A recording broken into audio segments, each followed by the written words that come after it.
YouTube, Google, dan Twitch, Amazon bukan hanya mesin distribusi konten. Perusahaan raksasa tersebut saling terhubung menawarkan penyimpanan data video, ada monetisasi untuk kreator konten, dan layanan penting bagi pengembang. Kemampuan untuk menyediakan semua layanan ini dengan mulus membantu produsen dan pengembang konten makin masuk ke dalam setiap platform. Saat ini, konten video adalah sumber kehidupan internet dengan prediksi bahwa tahun 2022, 82% dari semua lalu lintas internet akan menjadi video. Maraknya streaming audio, musik, film, konten, dan lain-lain telah semakin meningkatkan kebutuhan infrastruktur pemrosesan video yang kuat. Transcoding video adalah salah satu proses utama untuk semua jenis streaming, termasuk untuk konser Fortnite lah atau gamers di Twitch, saluran podcast di YouTube, atau bahkan para TikTokers juga. Transcoding video adalah proses memformat ulang file video mentah menjadi file yang dapat ditonton berdasarkan bandwidth pengguna, entah itu 2G atau 3G atau 5G, dan perangkat mereka juga disesuaikan.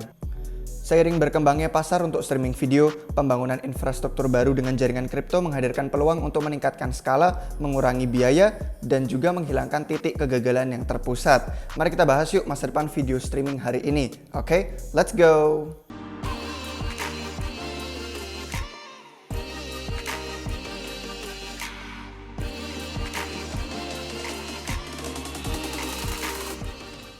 Hai guys, selamat datang kembali di Republik Rupiah. Jika kalian baru di sini dan belum tahu, kami adalah sekelompok peneliti dan investor yang punya passion akan finance dan kripto. Kami bukan penasihat keuangan, jadi anggap informasi yang kami berikan hanya sebagai edukasi, bukan saran untuk jual beli sesuatu. Hari ini kami akan bahas dua proyek kripto dalam arena streaming dan transcoding video, yaitu Livepeer dan Theta. Pertama, mari kita ulas yang Livepeer dulu. Livepeer itu intinya adalah loka pasar antara penyedia infrastruktur dan pengembang aplikasi atau aplikasi streaming yang membutuhkan layanan pemrosesan video. Jadi saat ini kan biaya pemrosesan video itu sekitar $3 per streaming per jam dengan layanan cloud seperti Amazon, membebankan biaya hingga $4.500 per bulan untuk satu server media dan hingga $1.500 per bulan untuk jaringan pengiriman konten. Tapi dengan Livepeer, seluruh proses ini berpotensi 10 kali lipat lebih murah. Kunci dibalik kemampuan Livepeer menyediakan streaming yang lebih murah adalah mereka tidak rebutan sumber daya komputasi cloud yang sama seperti Amazon Web Services atau penyedia transcoding lain. Karena Livepeer itu menawarkan harga berdasarkan penggunaan transcoding daripada rebutan ruang server. Livepeer memiliki beberapa pemangku kepentingan utama dalam jaringannya. Ada orchestrator yang bertindak sebagai fasilitator, bertanggung jawab untuk menerima video dari penyiar dan mengembalikan hasil transcode-nya. Terus ada transcoder yang bertanggung jawab untuk menyediakan kapasitas komputasi untuk melakukan transcoding file video. Terus ada delegator, yaitu orang yang punya token LPT dan staking token mereka ke orchestrator dengan imbalan biaya dan sebagian dari token LPT yang dicetak. Terus yang terakhir ada developer, yaitu pengembang yang ingin membangun aplikasi yang membutuhkan streaming. Jadi di Livepeer mereka juga punya server media bernama LPSM, yang merupakan server media sumber terbuka yang mampu mengambil aliran input video dan audio langsung, terus ditranscode ke dalam format yang diperlukan, sehingga dapat optimal untuk ditonton berbagai jenis perangkat. LPSM ini bertindak sebagai server sumber terbuka yang dapat digunakan siapa saja. Selama 2 tahun terakhir, Livepeer mengalami update signifikan pada protokolnya, termasuk ada rilis Streamflow di awal tahun 2020 yang memperkenalkan sejumlah perubahan, termasuk mengaktifkan transcoding pakai GPU, bertambahnya jumlah transcoder video, dan juga ada arsitektur baru untuk orang yang mengoperasikan Livepeer.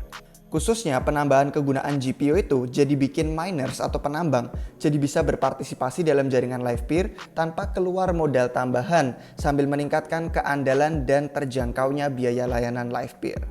Dengan ini, kapasitas jaringan Livepeer itu sekarang memiliki potensi akses ke 70.000 lebih GPU yang mana cukup untuk encoding semua streaming video waktu nyata melalui Twitch, Facebook, dan YouTube semuanya digabung. Sebagian besar penggunaan ini berasal dari aplikasi konten yang dibuat pengguna, kayak game atau musik, namun juga mencakup penggunaan penting termasuk olahraga, media, dan acara.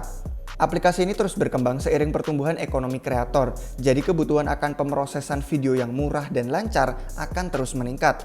Selain itu, industri acara digital dan e-sports masih muda tapi sangat menjanjikan, membuka jalan bagi Livepeer untuk ikut serta sebagai infrastruktur di industri yang baru ini.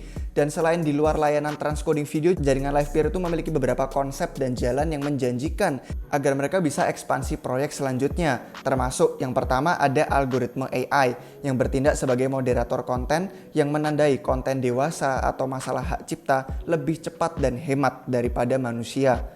Yang kedua, bisa mengenali objek dalam video dan menyorotnya agar dapat diklik atau ditingkatkan dengan metadata yang berguna agar bisa untuk perdagangan niaga atau game. Ketiga, deteksi judul lagu yang mengenali musik di latar belakang video ini untuk membantu mengelola hak dan lisensi. Yang keempat juga bisa memberikan sidik jari pada video yang membuka peluang bukti kepemilikan, mencegah video palsu, dan memberikan bukti penerbitan asli. Ini potensinya dapat digabung dengan primitif kripto lain seperti menetapkan NFT untuk setiap sidik jari video.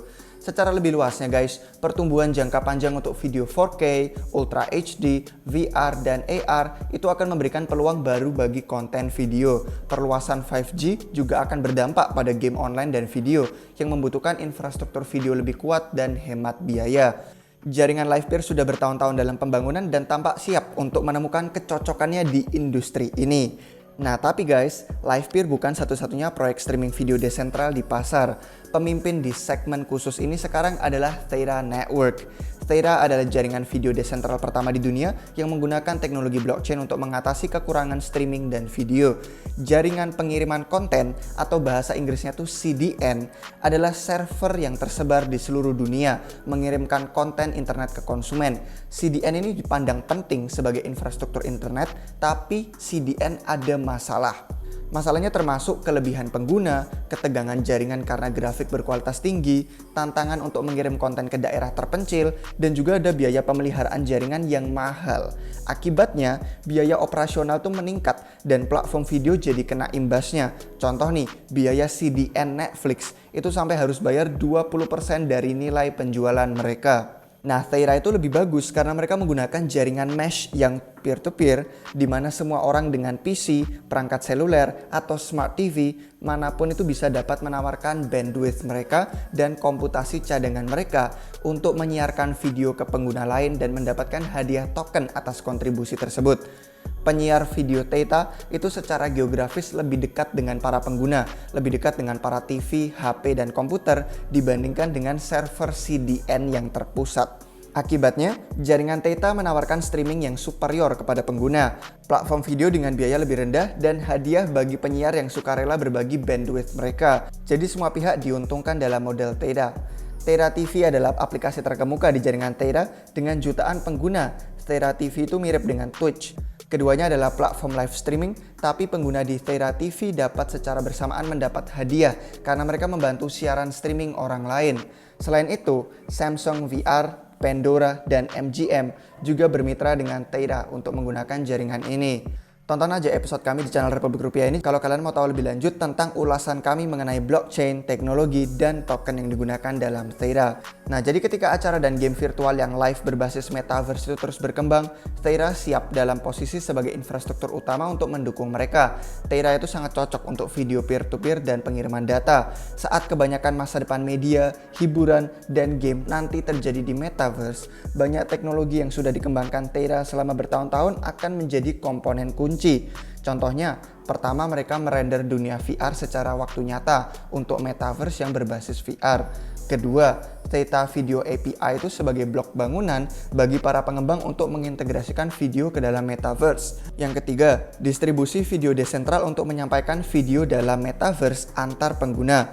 Terus yang keempat, NFT berbasis video yang dapat menangkap momen bermakna di dalam metaverse tersebut. Jadi sama aja seperti kita udah bisa pakai Theta sekarang untuk menyiarkan video di situs web dan aplikasi, kita juga nanti bisa melakukan hal yang sama di dalam metaverse. Saat metaverse mengubah hiburan di tahun-tahun mendatang, tumpukan teknologi blockchain Theta dan fokus video atau hiburan menempatkannya di posisi utama untuk menjadi infrastruktur inti dalam pengembangan metaverse. Mungkin juga masih ada kekhawatiran dan risiko dari Theta karena musik atau video yang ditemukan di Theta itu dapat tunduk pada persyaratan hak cipta atau lisensi. Untuk mengatasi ini, Theta jadinya tidak tahan sensor. Misalnya nih, Theta TV itu ada pedoman kreator konten yang berisi pendirian tentang konten yang dapat diterima. Menurut pedoman ini, perilaku apapun yang mencerminkan buruknya merek Theta TV dapat dihapus dan juga hadiah TVO dapat disingkirkan. Terus seperti apa dong kesimpulannya? Theta itu telah tumbuh menjadi aset kripto top berdasarkan market cap dengan menciptakan jaringan video desentral pertama di dunia untuk mengatasi kekurangan streaming dan video. Theta telah terbukti menjadi suatu kekuatan di pasar kripto dan streaming. Namun, Theta menghadapi persaingan yang signifikan dari raksasa streaming yang tradisional. Untuk terus mendapatkan pangsa pasar, Theta perlu terus mengembangkan jaringannya, menarik pemirsa ke Theta TV, menarik streamer dengan fasilitas smart contract, merilis produk baru seperti Theta DEX, dan juga terus membangun setelah peluncuran mainnet 3.0 mereka yang sudah terjadi beberapa bulan lalu. Jadi jika kita bandingkan kedua proyek ini, Theta pada dasarnya adalah segala hal yang sedang dikerjakan Livepeer. Sementara Livepeer baru mulai mengembangkan jaringan pengiriman konten peer-to-peer, Theta sudah punya transcoding video juga, yang mana ini merupakan proposisi nilai intinya Livepeer. Theta juga sudah menyesuaikan diri dengan raksasa teknologi seperti Google dan Samsung, sedangkan Livepeer tetap setia pada akarnya di komunitas kripto. Akibatnya, blockchain Theta cukup terpusat dan sebagian besar node validatornya dijalankan oleh raksasa teknologi yang bermitra dengan Theta. Sebaliknya, sekumpulan besar orchestrator Livepeer itu terhubung ke blockchain Ethereum yang lebih desentral. Meskipun market cap Livepeer lebih kecil dari Theta, ini juga berarti bahwa ia memiliki lebih banyak ruang untuk tumbuh sebagai proyek dan sebagai mata uang digital. Ada banyak bursa terkemuka juga yang belum listing token LPT-nya Livepeer dan mungkin akan ada pengumuman dalam waktu mendatang. Tidak ada yang tahu. Livepeer mungkin punya potensi mendapatkan momentum yang dibutuhkan untuk bisa bersaing meraih mahkota proyek kripto untuk video streaming yang desentral. Sekian dari kami hari ini guys mengenai video streaming dan masa depannya dan bagaimana wujudnya saat ini di dunia kripto dan blockchain. Berikan pendapat kalian di komentar di bawah. Jika kalian suka video ini silahkan like dan juga subscribe ke channel YouTube Republik Rupiah biar nggak ketinggalan video terbaru apapun. Follow semua akun media sosial yang kami miliki, linknya akan ada di deskripsi di bawah video ini. Terima kasih sudah menonton sampai akhir guys. Sampai jumpa kalian semua lagi di waktu yang berikutnya. Cheers!